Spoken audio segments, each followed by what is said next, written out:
धर्मराज युधिष्ठिर कहने लगे कि भगवान, मैंने ज्येष्ठ शुक्ल एकादशी के व्रत का महात्म्य सुना। अब कृपया आषाढ़ कृष्णा एकादशी की कथा सुनाइए। इसका नाम क्या है, महात्म्य क्या है, ये भी बताइए। श्री कृष्ण कहने लगे कि हे राजन, आषाढ़ कृष्ण एकादशी का नाम योगिनी है। इसके व्रत से समस्त पाप नष्ट हो जाते हैं। ये इस लोक में भोग और परलोक में मुक्ति देने वाली है। ये तीनों लोकों में प्रसिद्ध है। मैं तुमसे पुराणों में वर्णन की हुई कथा कहता हूँ, ध्यान पूर्वक सुनो। स्वर्ग धाम की अलकापुरी नामक नगरी में कुबेर नाम का एक राजा रहता था। वह शिव भक्त था और प्रतिदिन शिव की पूजा किया करता था।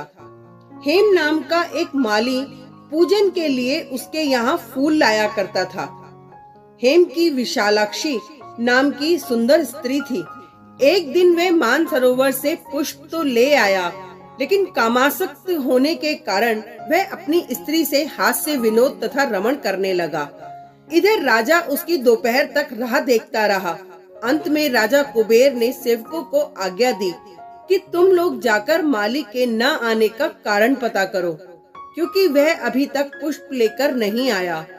सेवकों ने कहा कि महाराज, वह पापी अति कामी है, अपनी स्त्री के साथ हास्य विनोद और रमण कर रहा होगा। ये सुनकर कुबेर ने क्रोधित होकर उसे बुलाया। हेममाली राजा के भय से कांपता हुआ उपस्थित हुआ।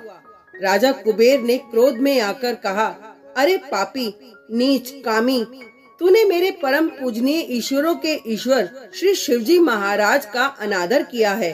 इसीलिए मैं तुझे शाप देता हूँ कि तू अपनी स्त्री का वियोग सहेगा और मृत्यु लोक में जाकर कोढ़ी होगा।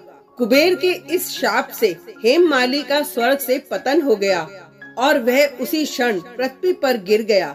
भूतल पर आते ही उसके शरीर में श्वेत कोढ़ हो गया। उसकी स्त्री भी उसी समय अंतर्ध्यान हो गई। मृत्यु लोक में आकर माली ने महान दुख भोगे। भयानक जंगल में जाकर बिना अन्न और जल के भटकता रहा। रात्रि को निद्रा भी नहीं आती थी, परंतु शिवजी की पूजा के प्रभाव से उसको पिछले जन्म की स्मृति का ज्ञान अवश्य रहा। घूमते घूमते एक दिन वे मार्कंडे ऋषि के आश्रम में पहुंच गया, जो ब्रह्मा से भी अधिक वृद्ध थे और जिनका आश्रम ब्रह्मा की सभा के समान लगता था। हेममाली वहां जाकर उनके पैरों में पड़ गया। उसे देखकर मार्कंडे ऋषि बोले, तुमने ऐसा कौन सा पाप किया है जिसके प्रभाव से ये हालत हो गई। हेममाली ने सारा वृतांत कह सुनाया।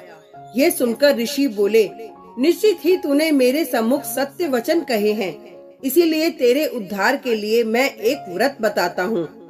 यदि तू आषाढ़ मास के कृष्ण पक्ष की योगिनी नामक एकादशी का विधि पूर्वक व्रत करेगा तो तेरे सब पाप नष्ट हो जाएंगे।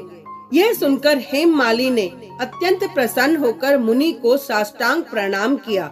मुनि ने उसे स्नेह के साथ उठाया। हेममाली ने मुनि के कथानुसार विधि पूर्वक योगिनी एकादशी का व्रत किया।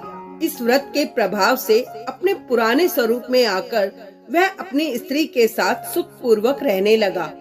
भगवान कृष्ण ने कहा, हे राजन, यह योगिनी एकादशी का व्रत 88,000 ब्राह्मणों को भोजन कराने के बराबर फल देता है।